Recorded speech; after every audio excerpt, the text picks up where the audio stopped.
Hola, ¿qué tal? Estoy aquí como cada 15 días hablándoles de mi más reciente columna para El Tiempo, pero esta vez no la voy a leer. Para quienes la vieron publicada el jueves en la página de opinión del Tiempo, pues saben que se llama La última lección del profe Rafa. Rafa era un hombre que estaba padeciendo leucemia, que había antes de que le diagnosticaran esto, mucho antes, años antes, había firmado un consentimiento anticipado sobre derecho a morir dignamente. Fue una persona que siempre vivió pensando que no quería que lo intervinieran y que le extendieran la vida si esto implicaba pues padecer dolor, sufrimiento, y pues tiene su concepto de sufrimiento como lo tenemos muchos, como lo tenemos todos, seguramente.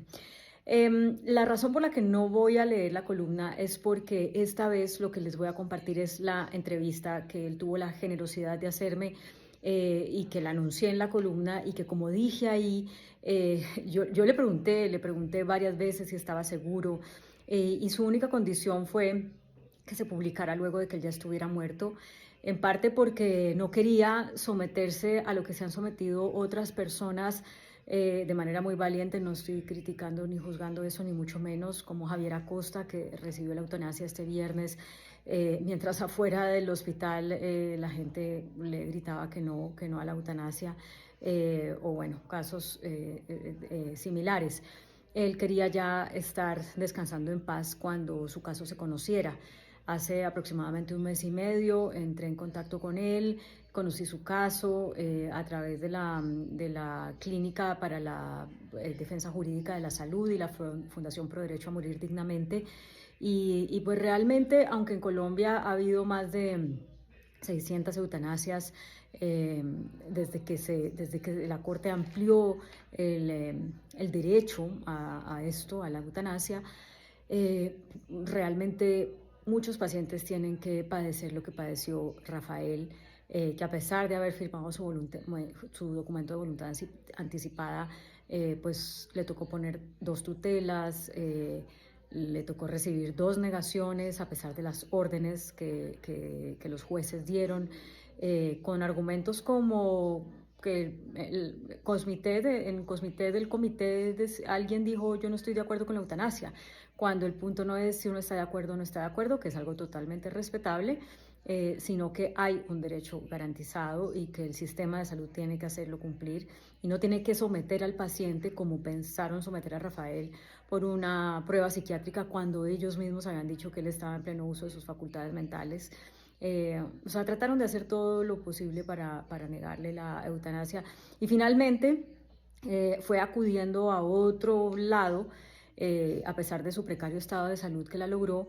Y ya cuando había logrado esto por otro camino, Cosmitet le manda una carta en la que le dice que sí le aprueba la eutanasia. Se la manda menos de una semana antes de que ya él tenía el procedimiento aprobado con otra institución, y además pues de una manera que él dice: bueno, se habían tomado la decisión desde julio, ¿por qué me la comunican ahora en agosto? O sea, todo irregular. Pero más allá de eso, pues don Rafael ya no está con nosotros, y este testimonio que grabamos para mi canal de YouTube, Claudia Palacios Oficial, él quiere o quiso grabarlo porque quiso que ustedes lo conocieran. Y aquí está. Ojalá a partir de este testimonio pues puedan reflexionar sobre este tema, puedan tener conversaciones que quizá algunas familias quieren tenerlas, pero no saben cómo abordarlas. Y sobre todo, ojalá a través de este testimonio podamos entender la importancia de respetar la manera como cada cual considera que la vida es digna. Para unos es digna a toda costa, no importa si es solamente respirando. Para otros no.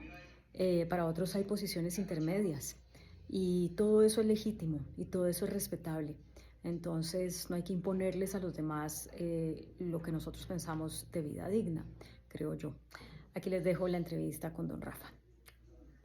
Bueno, esta semana es muy especial en materia de el tiempo que llevo escribiendo columnas para el periódico El Tiempo, porque como ustedes habrán leído, conté el jueves la historia de don Rafael.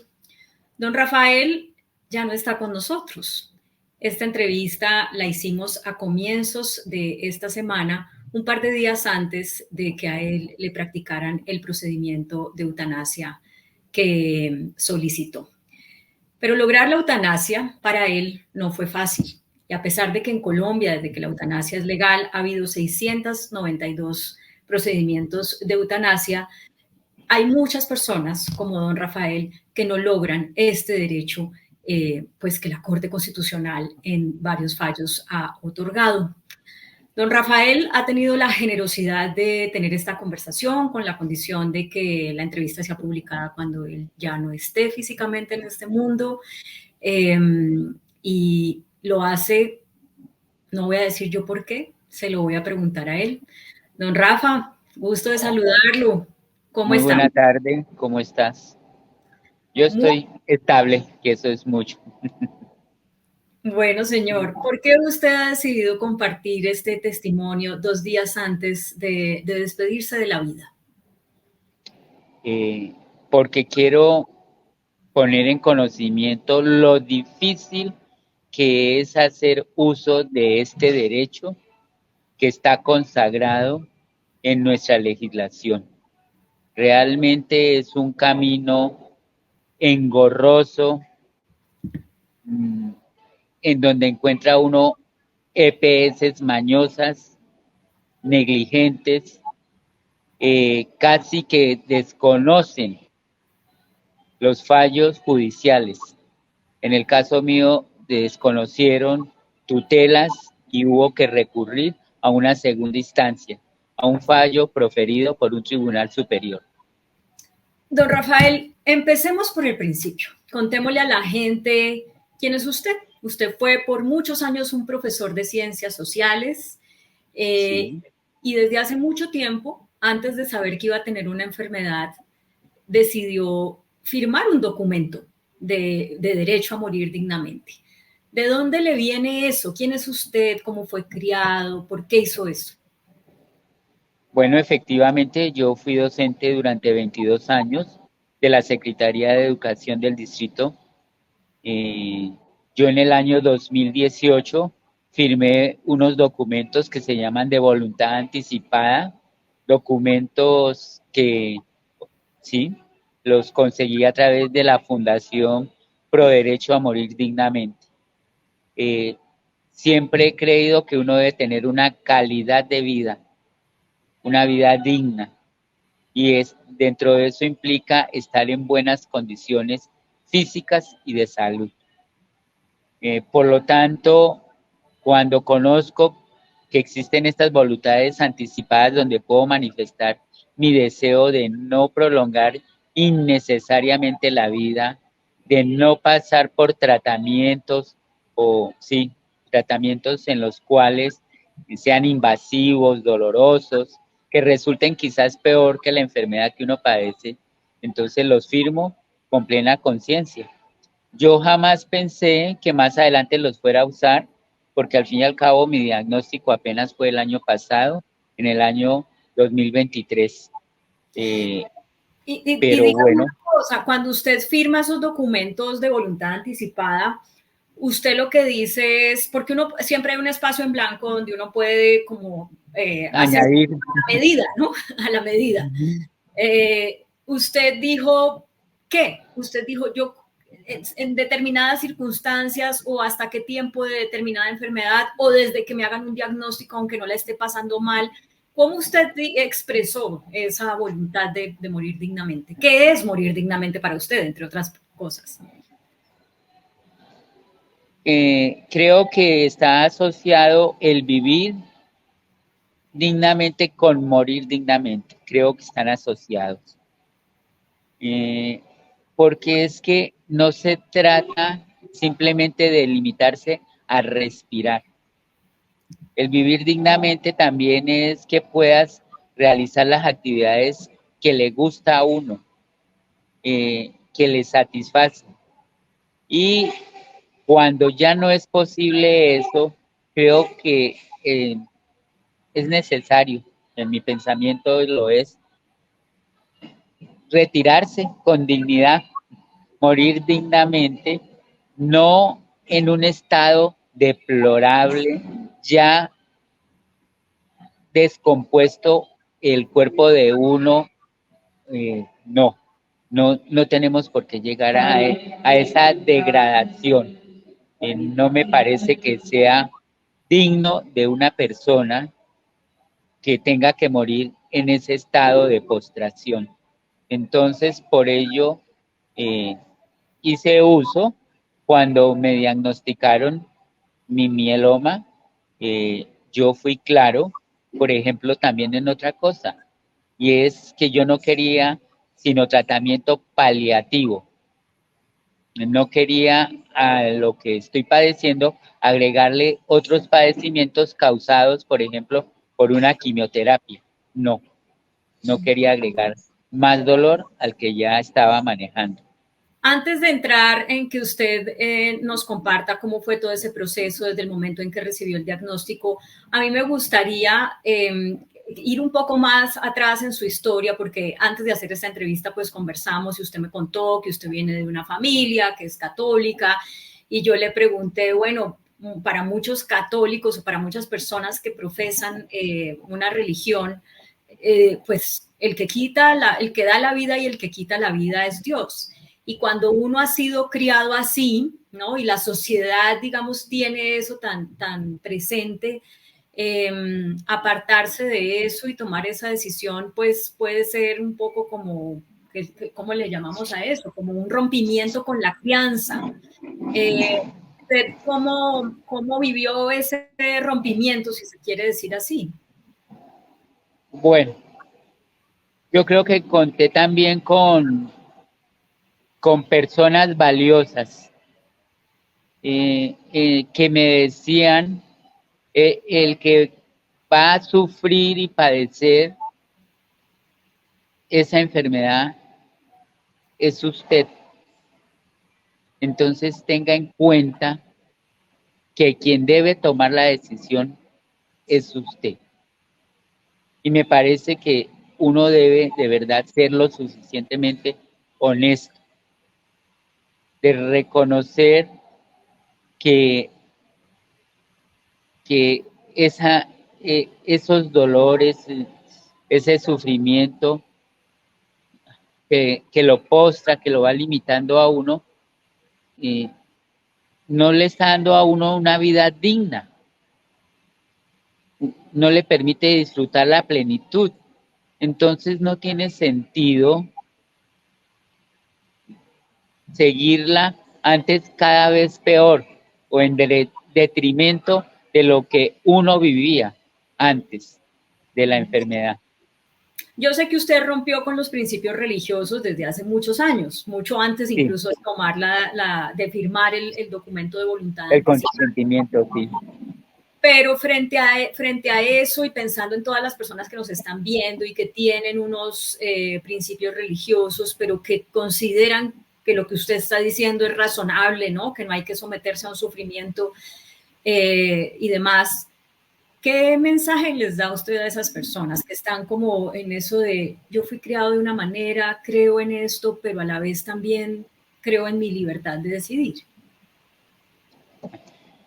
Eso es, es esa, hacer uso de esa libertad de decidir, y yo invitaría a ser lo suficientemente honestos consigo mismos, de reconocer que, que esos principios no te están sirviendo, que esos principios lo que están haciendo es prolongar innecesariamente una agonía, que esos principios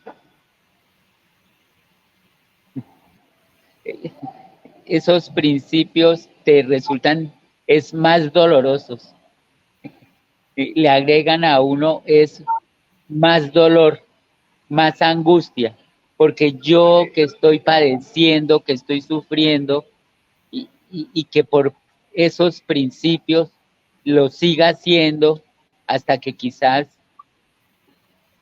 ya ni sea consciente de lo que siento, porque me he deteriorado muchísimo, que quede limitado simplemente a respirar. Respirar es vivir, es una vida digna el solo respirar. Yo les planteo eso. En mi caso, no, no lo considero. Bueno, vamos a principios de este año, ¿no? Es cuando usted recibe el diagnóstico. Sí, en febrero se confirma mediante un examen que es un aspirado de médula. Sí, ahí se confirma. Sin embargo, el diagnóstico yo lo recibí en septiembre.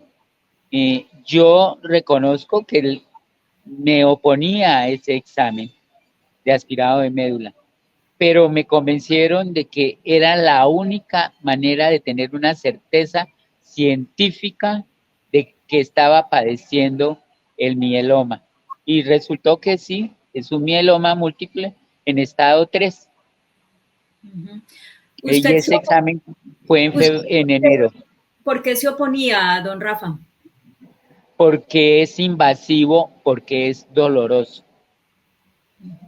Y entonces, es que hay diferentes niveles de invasivos, porque alguien me decía, pero una inyección es invasiva, pero es que uno no puede comparar una inyección con este examen que deben llegar hasta el hueso de la cadera, deben raspar y extraer una muestra. No, es que eso no, ni punto de comparación.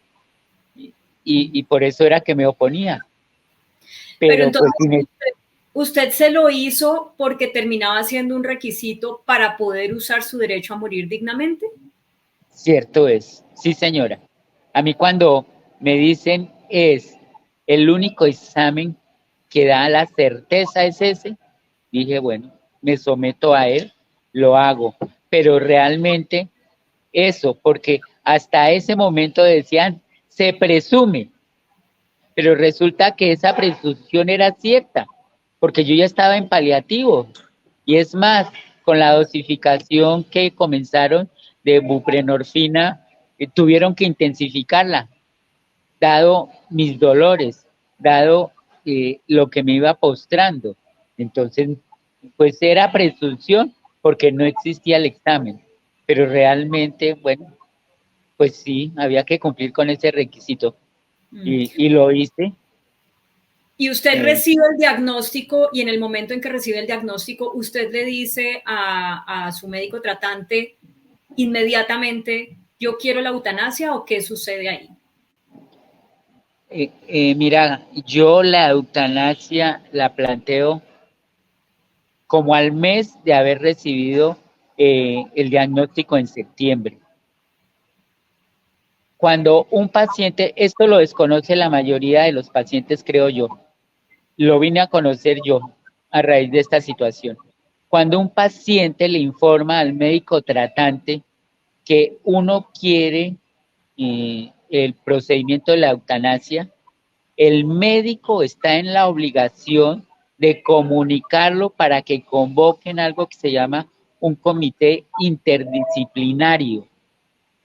Y es ese comité interdisciplinario el que entra a mirar a ver si el paciente cumple con los requisitos de ley. Uno de los requisitos de ley es que el paciente sufra una enfermedad que sea incurable, que sea incapacitante, que te postre. Bueno, dos es que el paciente esté en pleno uso de sus facultades. Bueno, y el tercer requisito, discúlpeme, se me escapa en este momento. Yo reunía desde un comienzo los tres requisitos, pero, por ejemplo, el médico que inicialmente me trataba no le dio el conducto regular. Después, en vista de que el resultado del examen, ya teníamos la certeza científica, comprobó que sí tenía el mieloma en grado 3, entonces ratificó mi deseo de la eutanasia. Y ahí sí pasan a convocar el comité interdisciplinario.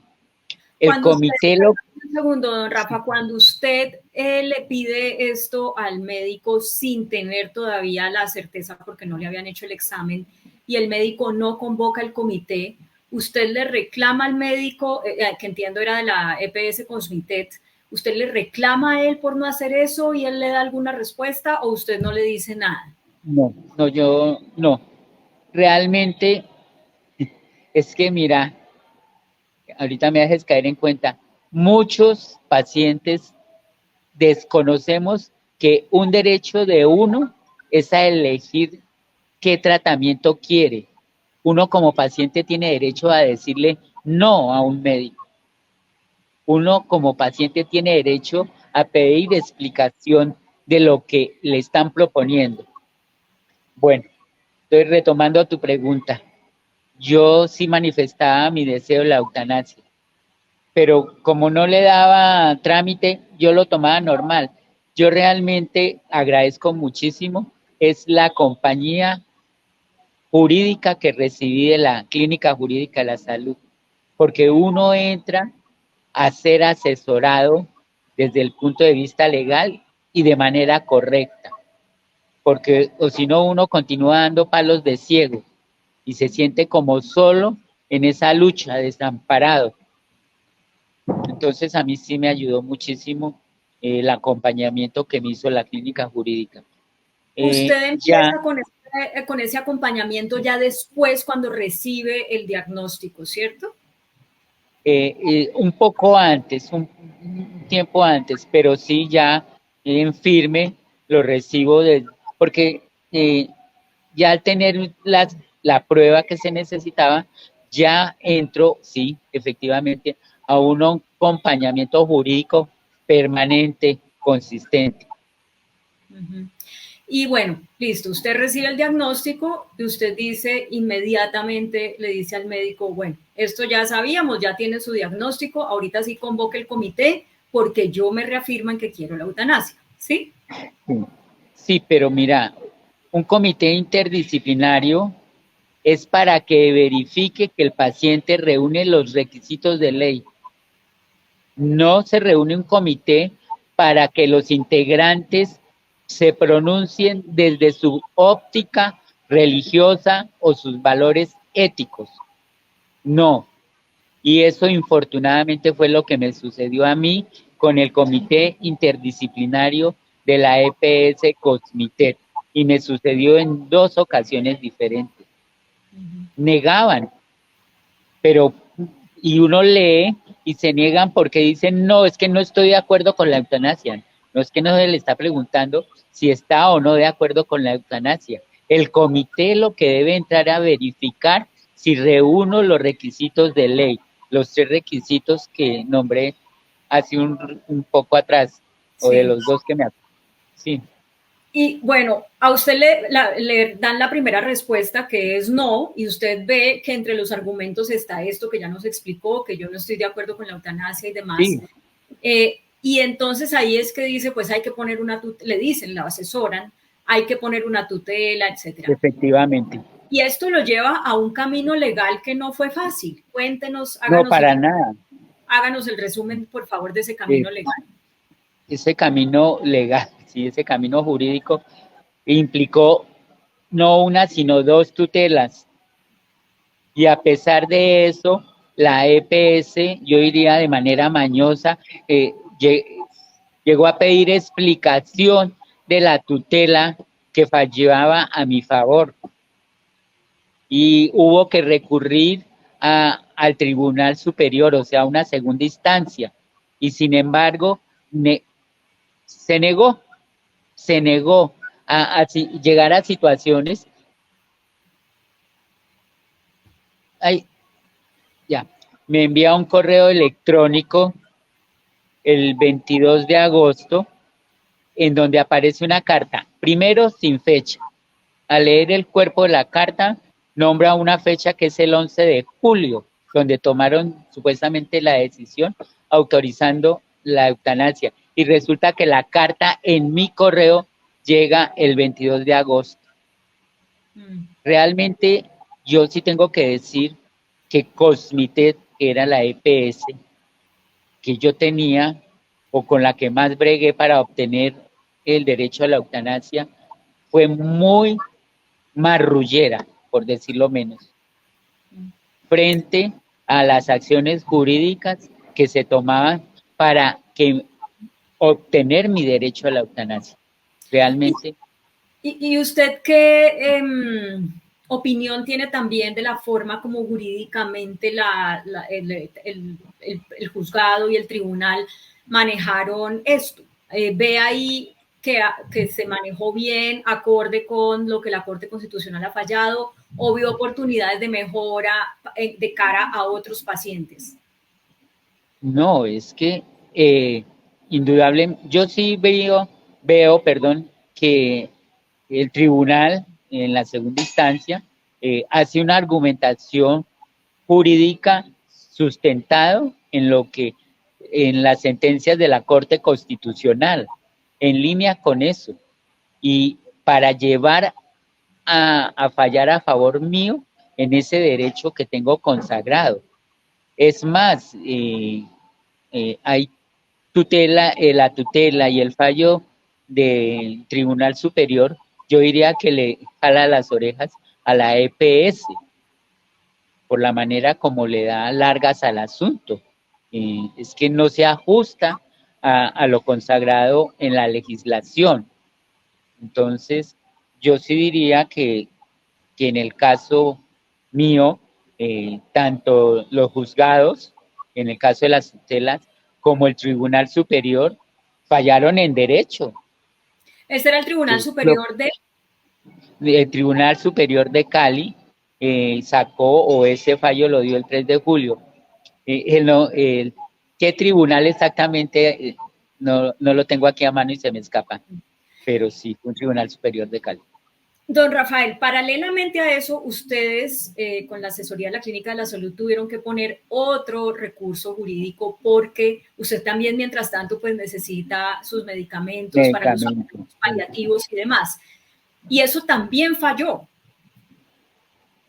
Efectivamente, con la asesoría de la Clínica Jurídica de la Salud, se logró una tutela en donde la tutela dice muy claramente que me deben garantizar un tratamiento integral como paciente oncológico. No solo que se limite a medicamentos, sino a todo lo que el médico tratante ordene. Vea, en este mes de agosto, yo presenté la receta médica del 3 de agosto ante la farmacia. Hoy, que tenemos 26 de agosto, no he recibido la buprenorfina, que es fundamental en mi tratamiento, que son los parches que debo ponerme en la piel y cambiarlos cada tercer día. Ellos son fundamentales en el caso mío. Tenemos que se pasó prácticamente el mes de agosto y no me dieron ese medicamento, a pesar de existir una tutela. Es que...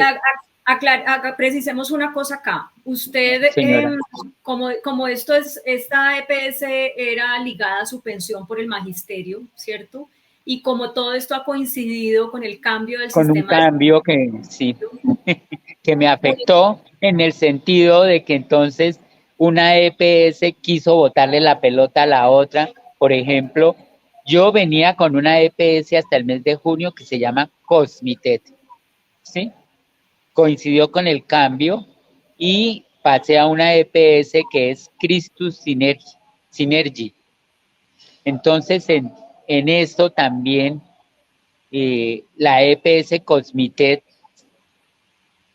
quiso aprovechar como esa confusión y entonces nunca se sintió aludida, y viendo que ya lo del tribunal estaba en firme y todo, envía la dichosa carta, que realmente es una grosería, diría yo, porque no tiene presentación enviar una carta sin fecha y una carta que me llega un mes después por lo menos. Claro, Entonces, mientras todo eso sucedió, usted, la respuesta que tenía de Cosmited, a pesar de los fallos, era negativa a su solicitud de eutanasia, usted hizo otro trámite, ¿no? Porque a sí, usted le van a aplicar, usted le van a hacer el tratamiento de eutanasia, pero no sí, pues, gracias a que Cosmited cumplió los fallos, sino a no, otro trámite que usted tuvo que hacer. Cuéntenos esto, por favor. gracias, sí señora, eso es importante decirlo. Efectivamente, Cosmitet no dio cumplimiento a los fallos. Eh, yo ya estaba con Christus Synergy y a mí es a través de la clínica Fundación Valle de Lili donde me van a hacer este procedimiento de la eutanasia. Pero no es Cosmitet quien lo va a hacer. Cosmitet de manera realmente, bueno, en mi caso, ¿no? Lo que siento ahorita, yo logré mi objetivo, que es procedimiento de la eutanasia. Pero Pero la ¿cómo lo logra sensación usted que a me, través? Perdóneme, continúe, por favor. pero sí la sensación que queda es como de frustración frente a la que quede impune una EPS frente a tutelas, que una EPS de manera mañosa pida explicaciones frente a un fallo de un tribunal. Todo eso dándole largas a un procedimiento que ellos debían asumir. Y resulta que no, me tocó a través de una EPS que es más reciente y fue mucho más diligente. O sea, la EPS nueva que usted tiene, Christus Synergy, fue a través de esa que se tramitó, usted volvió a Yo empezar el les trámite. dije, bueno, aquí sucedió algo muy particular.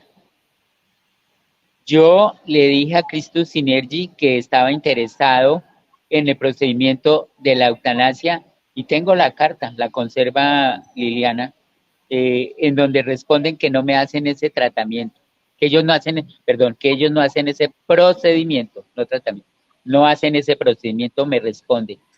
Yo cojo el fallo impreso y cojo esa carta y con eso me dirijo a la oficina de FOMAC en Cali.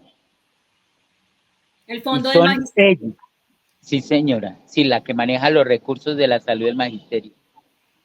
Y son realmente ellos los que se ponen en la tarea y logran, sí, hacer el convenio para que sea la Fundación Valle Lili quien me practique el procedimiento de la eutanasia. Realmente fue el haber hecho eso en compañía de Liliana, de ir hasta las instalaciones o las oficinas del FOMAC, presentar mi caso, mostrarles y dejarles copia del fallo, de la respuesta de Christus Synergy, y ellos sí se ponen en la tarea y logran hacerme la conexión con la Fundación Valle de Lili. ¿Y en cuánto tiempo resuelve la Fundación Valle de Lili? Pues muy diligentemente, yo diría que en una máximo 2 semanas. La Fundación Valle de Lili me cita un martes, paso por eh, sí, tres especialistas diferentes. Vio la coincidencia, todas tres son mujeres, tres doctoras, oncóloga, psiquiatra, médica familiar. Ellas saben que es para un procedimiento de eutanasia, convocan al comité interdisciplinario, miran lo que ellas diagnostican y me escriben, me mandan a mi correo electrónico diciéndome que cumplo con los requisitos de ley para el procedimiento de la eutanasia y que me ponga en contacto de ellos, primero para decirles que recibí la carta y segundo para que elija la fecha en la que quiero el procedimiento. Ahorita quiero que, si usted lo desea, nos comparta un poco de cómo eligió usted la fecha, pero antes de eso, don Rafael, hay otro pedacito que tal vez es importante que la gente conozca, y es que mientras todo esto sucedió, usted con la sintomatología propia de la enfermedad, pues tuvo que hacer trámites, en algún momento pues estar en unas condiciones que usted no deseaba estar, y, y no ha sido fácil porque la gente lo ve a usted aquí, claro, usted está delgado, no sé si usted tenía pelito antes del diagnóstico o no, pero o si lo perdió bueno, con lo que le No, han hecho. sí, perdí 17 kilos de peso. Después desde que empezó De, a... desde, exacto. Yo pesaba 60 kilos, llegué a pesar 53, ya con el tratamiento paliativo logré estabilizarme en 50. Sin embargo, perdí 10 kilos, digamos. Segundo, a raíz de esta enfermedad me encogí, porque a mí me atacó más que todo la columna vertebral. Me encogí 13 kilos, 13 centímetros. Perdí 17 y me encogí 13. 13 centímetros. Aquí Liliana me está ayudando en esos datos. Entonces, son cosas que en la cámara no permite apreciar, ¿no? Sí, estoy sentado, sí me sonrío porque no he perdido el sentido del humor y bueno, pero sí mucha cosa ha cambiado de septiembre para acá ¿Qué nos quiere y crean, compartir usted de eso, don Rafael, de cómo ha sido ese día a día, los cuidados, su no, pues limitación de algo que usted valora mucho, que es la independencia la para autonomía que uno tiene. Mira, yo tuve una crisis gravísima en diciembre, enero, de la cual yo digo que pues aparte de los medicamentos, me rescataron dos personas, Liliana, Liliana es mi su esposa, compañera, lo hemos dicho, su sí, compañera que está ahí al sí, ladito suyo. Pues. sí, y Diana, que es una hermana mía que viajó desde Bogotá. Entre las dos me sacaron adelante, porque yo llegué a estar postrado en una cama clínica con pañal, ellas teniendo que cambiarme, que bañarme, y nadie se imagina, a mí me causó un dolor muy profundo verme tan postrado. De eso quizás uno no es consciente hasta que no lo vive, perdón. Pero bueno, recuperarme, sí, me recuperé, pero no volví a ser el que era hace un año. Antes, no volví a ser. Realmente, sí, la salud física es un tesoro y eso tiene que ver mucho con lo que hablábamos al comienzo de la entrevista, con la calidad de vida, con una vida digna, ¿no? Entonces, si se pierde eso, pienso que no tiene sentido una prolongación de algo que cada vez se va descomponiendo más, que es este cuerpo físico. Yo Creo, quiero decirle a la gente, perdón un segundito, don Rafa, yo quiero decirle a la gente que yo no voy a ahondar en que usted nos dé detalles porque con mi experiencia hablando de estos temas de derecho a morir dignamente, he visto que a veces nos quedamos como en la cosa de esos detalles que pueden ser morbosos y casi que el morbo es con natural al ser humano. Eh, pero que baste eso que usted nos acaba de decir para que la gente solamente se imagine lo que es el día a día, el minuto a minuto de ser, de tener un cuerpo que no le responde a uno para lo que uno considera que es vida. Eh, y por eso pues no quiero ahondar en esos detalles porque y agradezco eso. aquí la idea tampoco es que usted pase estos No. últimos días y horas un momento No, complejo, porque usted entiendo que sí, está... de pronto recordar algo que realmente me resulta muy doloroso, pero sí, yo invito a dos cosas, quizás tres. Una, no olvidemos que como pacientes tenemos derechos frente a los médicos tratantes. No olvidemos eso, tenemos derechos. Y uno de esos derechos es decir no, aunque suene de cajón. Dos, está íntimamente ligado a la calidad de vida, la buena salud. ¿Sí? Entonces, y pienso que entren a considerar como un derecho que es muy desconocido el derecho al procedimiento de la eutanasia. Simplemente considérenlo. ¿Cómo usted escogió una fecha, que es el 28 de agosto del año 2024, para despedirse de este mundo? Y bueno, su compañera Liliana entiendo que lo apoya en esta decisión, pero Sí, por fortuna.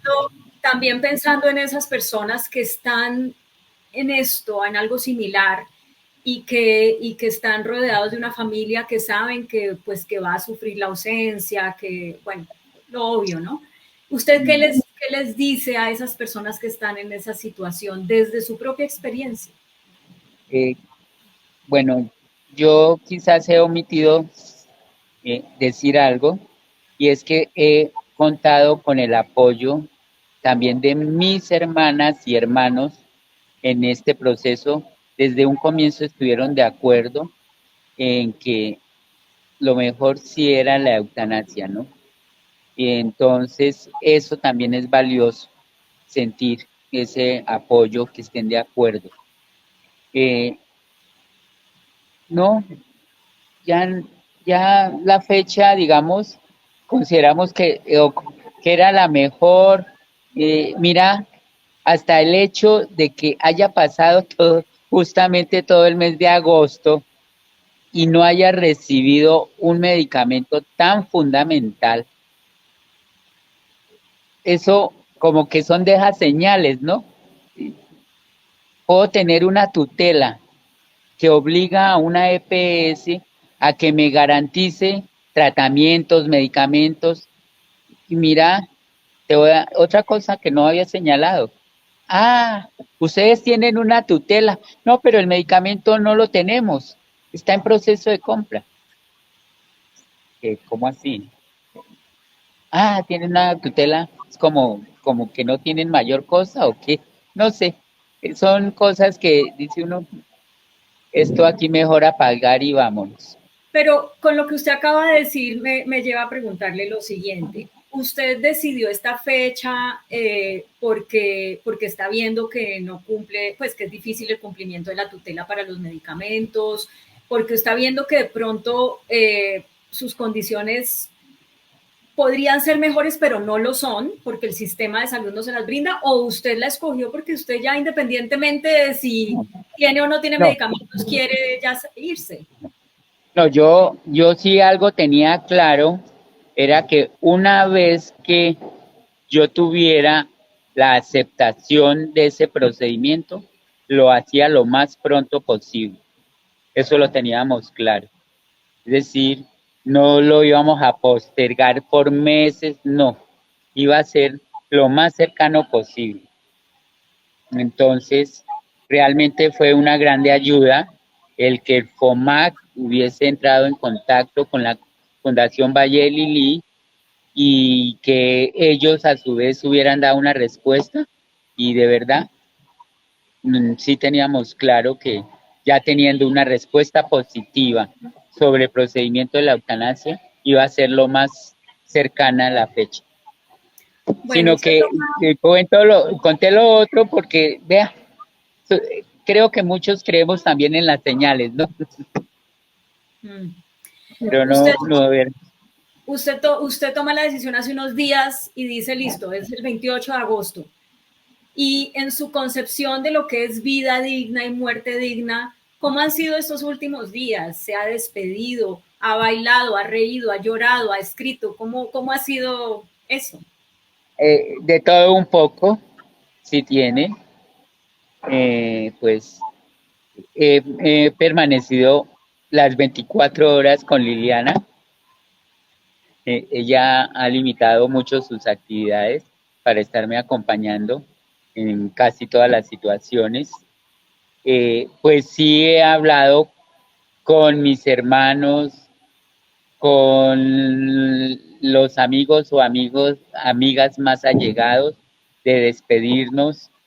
Bueno, y pues sí, de los gustos que me puedo dar, que es de comida, pues también tratar de comer sabroso, porque pues ya de hecho no puedo, no debo, ¿no? Beber licor, bailar, pues creo que resulta casi un imposible, pero por lo menos comamos sabroso y bebamos sabroso, pues cosas sin licor. ¿Y qué? ¿Un sancochito? Porque usted está en el Valle del Cauca, ¿no? En Jamundí. Sí, sí, a mí la comida bayuna me fascina, las marranitas, el champús, no, todas esas delicias, pues, y pues como ya no me pueden hacer daño, digamos así, entonces, pues sí, darse gusto en eso, por fortuna sí.